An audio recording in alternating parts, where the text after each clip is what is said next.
next speaker. She's going to be talking to us about setting the captives free. She began to volunteer with the local organization Freedom and Restoration for Everyone Enslaved, or F.R.E.E. Andrea's been serving as the executive director of F.R.E.E. since the fall of 2015. Her desire is to continue to educate, equip, and empower communities in Berks County and beyond to take a stand against human trafficking. So please welcome Andrea McHenry. I'm going to try to hold the microphone, do my slides, and do my paper. So if I don't do well with that, I will. So good morning. My name is Andrea McHenry. I'm the Executive Director of Freedom and Restoration for Everyone Enslaved, also known as F.R.E.E. We're a nonprofit organization in Berks County that does anti-human trafficking work. I wanted to start this morning by giving you a few key statistics on human trafficking. The International Labor Organization estimates that there are 40.3 million victims of human trafficking globally. This includes both labor trafficking and sex trafficking. Also, according to the International Labor Organization, human trafficking is one of the fastest growing crimes worldwide, coming in second to drug trafficking. I wouldn't be surprised if it's right up there with drug trafficking. It's a lucrative business that works on supply and demand. The demand is either the sex or the forced labor. The supply is human beings. It's a high profit, low risk, meaning traffickers rarely get caught, and they make a lot of money.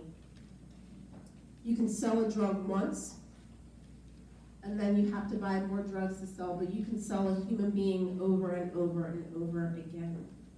The United Nations Office on Drugs and Crimes reports the vast majority of all human trafficking victims globally are women and girls, coming over 71%. Our focus at F.R.E.E. is on all forms of commercial sexual exploitation. This would include sex trafficking, prostitution, stripping, pornography, any type of commercial sex act. We believe all of that falls under the umbrella of commercial sexual exploitation. Our mission at F.R.E.E. is to provide restorative care to sexually exploited women and to break the cycle of commercial sexual exploitation through prayer and community awareness. And our vision is simply setting the captives free. Right now, we're preparing to open up a women's drop-in center in downtown Reading, and this will be a place for women that are being sexually exploited, being sex trafficked. We have an area in Reading that has a lot of street prostitution, and women can just come in right off the street, get some respite, basic needs, some feminine products, a meal, community resources as we move along, some case management. We are also preparing to open up a restorative care home in Berks County for adult women survivors of sex trafficking and sexual exploitation. That will be a 2-year program. So what is sex trafficking? It is modern day slavery in which individuals perform commercial sex through the use of force, fraud, or coercion, 3 really important words when we're talking about human trafficking, but I would feel remiss if I did not mention this one really important component, which is under the age of 18, anyone engaging in commercial sex are considered to be victims of human trafficking regardless of the use of force, fraud, or coercion. This is a U.S. federal law. That means, just like the sign we have up over there, and it's really important to understand there's no such thing as a child prostitute. So I want to give you a little background of how I got here today, because I believe it's important to share that in light of what we're going to be talking about, which is how everyday people can play a part in bringing justice to the enslaved, how everyday people can take a stand in setting the captives free. So let's go back to 2010. I was in college, and for one of my core classes, I had to write a paper about a social justice issue. As I'm researching, I come upon human trafficking. And I started reading and Googling and researching and reading and Googling and researching some more. And I'm thinking, this cannot be happening. Surely this is not happening in our world. I'm not suggesting I had never heard of human trafficking.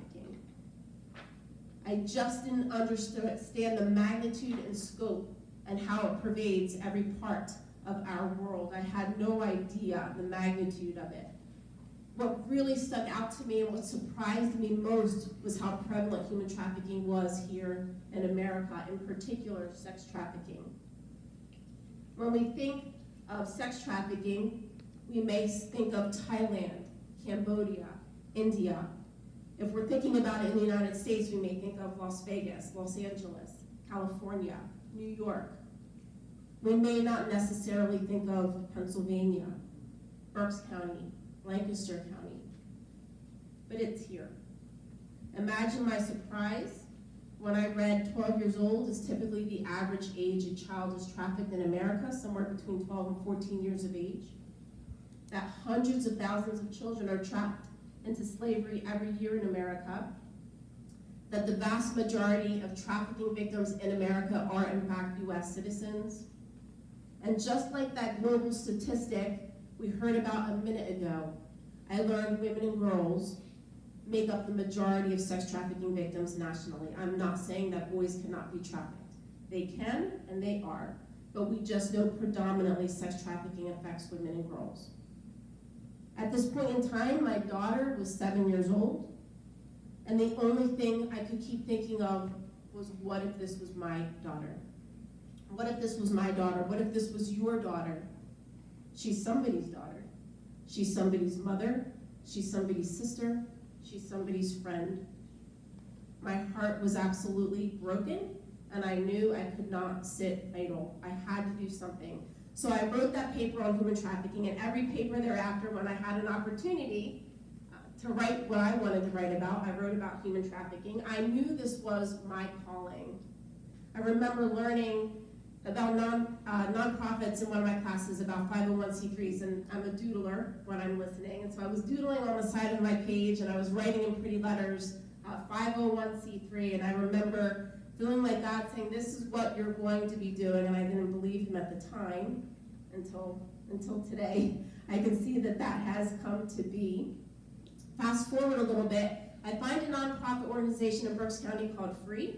that is doing anti-human trafficking work. I go to one of their community meetings, and I proceed to do this off and on for what seems like an eternity. Why, you may ask? Because every time I went, I continued to think there's absolutely nothing I can do to make a difference in the world of human trafficking. There's nothing I can do to make an impact. I felt ill-equipped, I was scared, and I was a mom, my kiddos were young, I was a single mom at the time, and I thought, I can't do anything. And I got scared and I walked away, literally. What could I do, essentially, to help set captives free? I literally tried to run. I knew I was being called into this work. I knew I was being called into helping to bring justice to the enslaved, and I kept running. I stopped volunteering, unfortunately, altogether at that point. Even so, the call never left me, and the injustice continued to break my heart. I personally believe human trafficking is one of the most horrific crimes against human beings, and I do want to say human trafficking is not a women's issue, it is a human rights issue. In 2014, I started volunteering again at F.R.E.E. with a little more gusto and a little less fear this time. Then in 2015, I had the opportunity to come on at F.R.E.E.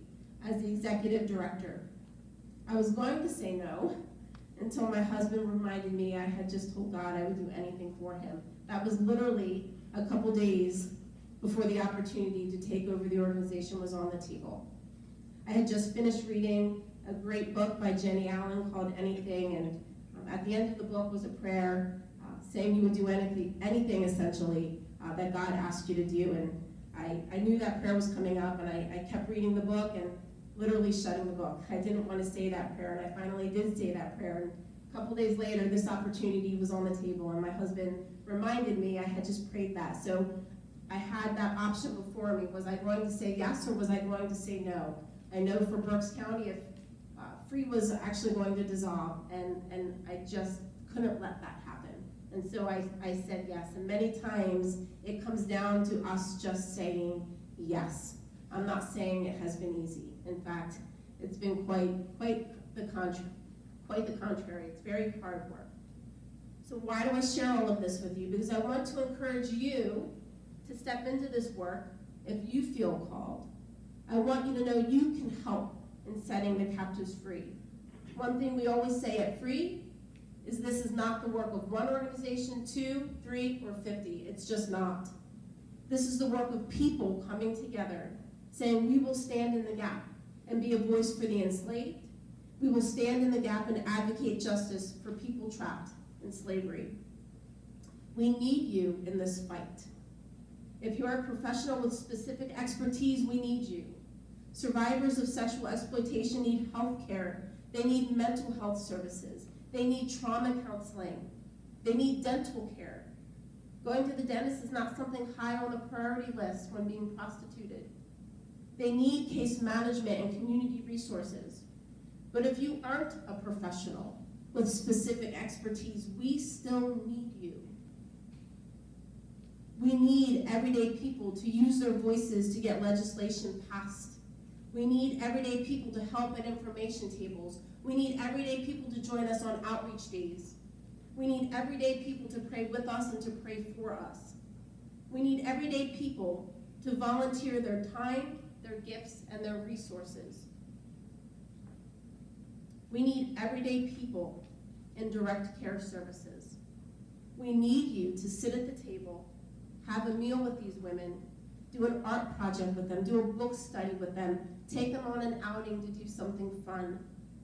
We need everyday people to support survivors who have gone through horrific trauma and show them compassion, grace, empathy, mercy, empowering them to be leaders in their communities. And we need to be patient with them. Their stories are their stories. And that would be a huge takeaway that I would want to say today. I have seen survivors, other people tell their stories, and that's not okay. Their stories are their own, and we have to let them share their own stories in their own time. We need everyday people who will not define them by what was, but will define them by who they truly are, image bearers. These women we will be serving have gone through complex trauma. They present with PTSD. We need people to be trauma-informed. Victims of human trafficking and sexual exploitation have gone through long-term emotional, physical, and sexual abuse. They need long-term patience, love, and support. We must be trauma-informed to walk with victims and survivors of commercial sexual exploitation. As the executive director of F.R.E.E., I can tell you our team is made up of all kinds of people. Our team is made up of women, men, mothers, fathers, some with children, some without children, younger people, older people, different degrees, different levels of education. It takes a village, it truly does. Reach out to nonprofits in your area that are doing human trafficking work, your local organizations that are providing long-term restorative care. Ask about ways you can help. Educate yourself, knowledge is power. Go to educational events in your community. Learn the key signs and indicators. Share what you've learned with someone else. Education is key in ending human trafficking. That's why we educate. That's why education is one of the main key pillars of what we do at F.R.E.E. That's why we do education work with children. We want them to be safe. We want them to be safe when they're in schools. We want them to be safe when they're at the mall. We want them to be safe online. And if there's one child, if there's one person that hears something that we say when we go out and educate, and it prevents them from being